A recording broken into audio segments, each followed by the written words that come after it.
अस्सलाम वालेकुम। उम्मीद करती हूँ कि आप सब ठीक होंगे। आज मैं आपके लिए लेकर आई हूँ बहुत ही मज़ेदार बैंगन की रेसिपी। बहुत ही लज़ीज़ ये बैंगन बन के तैयार होते हैं।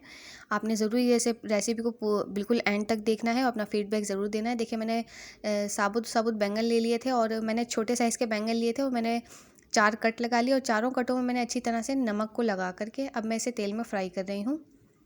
आपने इतना फ्राई करना है कि बैंगन जो है हमारे हल्के से सॉफ़्ट हो जाएँ। देखिए, बैंगन हमारे सॉफ़्ट हो चुके हैं, तकरीबन 4 से 5 मिनट लगे मुझे।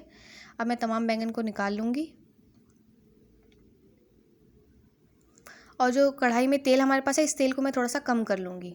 जी, अब मैं इसमें शामिल कर रही हूँ हाफ़ टी स्पून ज़ीरा, साबुत ज़ीरा जो होता है मैंने वो शामिल किया है। क्वार्टर टी स्पून मैं शामिल कर रही हूँ राई दाना। अच्छी तरह से थोड़ा-सा मिक्स करूँगी। अब शामिल कर रही हूँ प्याज़। ये मैंने लार्ज साइज़ की मैंने प्याज ली थी, एक बड़ी साइज़ अदद की प्याज ली थी, उसको मैंने आमलेट कट कर लिया था। अब मैं अच्छी तरह से इसे फ्राई कर लूँगी। मैंने डार्क ब्राउन नहीं करना, हमने बिल्कुल लाइट ब्राउन करना है। बस हल्का सा प्याज का कलर चेंज होगा। जी, अब मैंने शामिल कर दिया इसमें 1 टेबल स्पून लहसुन को मैंने बारीक चॉप करके शामिल किया है। आपने पेस्ट का इस्तेमाल नहीं करना, आपने चॉप करके ही इसमें डालना है। शामिल कर रही हूँ नमक हस्बे ज़रूरत। अब शामिल कर रही हूँ कड़ी पत्ता।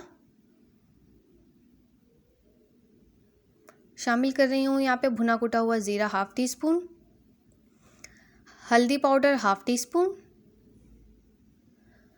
1 टीस्पून धनिया powder, half teaspoon garam masala powder, 1 teaspoon red chilli powder, पिसी हुई लाल मिर्चें।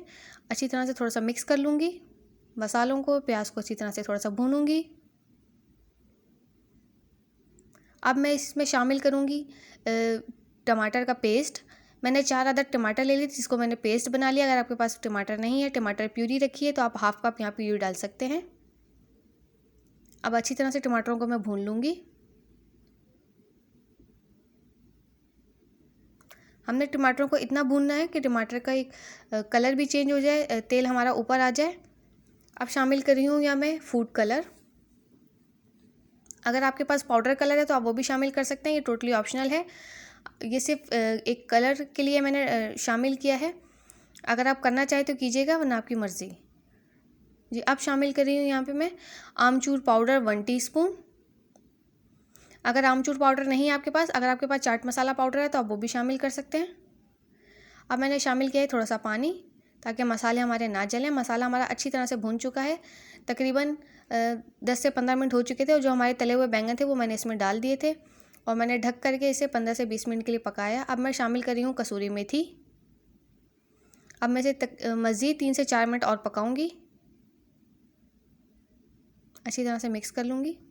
जी, हमारे बैंगन बन के तैयार हैं। उम्मीद करती हूँ आपको ये रेसिपी पसंद आई होगी। अगर आपको मेरी रेसिपीज़ अच्छी लगती हैं तो मेरे चैनल को सब्सक्राइब कर दीजिए, लाइक कर दीजिए, शेयर कर दीजिए। मेरे इंस्टाग्राम के पेज को भी आप फॉलो करें, लिंक जो है वो डिस्क्रिप्शन में मौजूद है। दुआओं में याद रखिएगा। अल्लाह हाफ़िज़।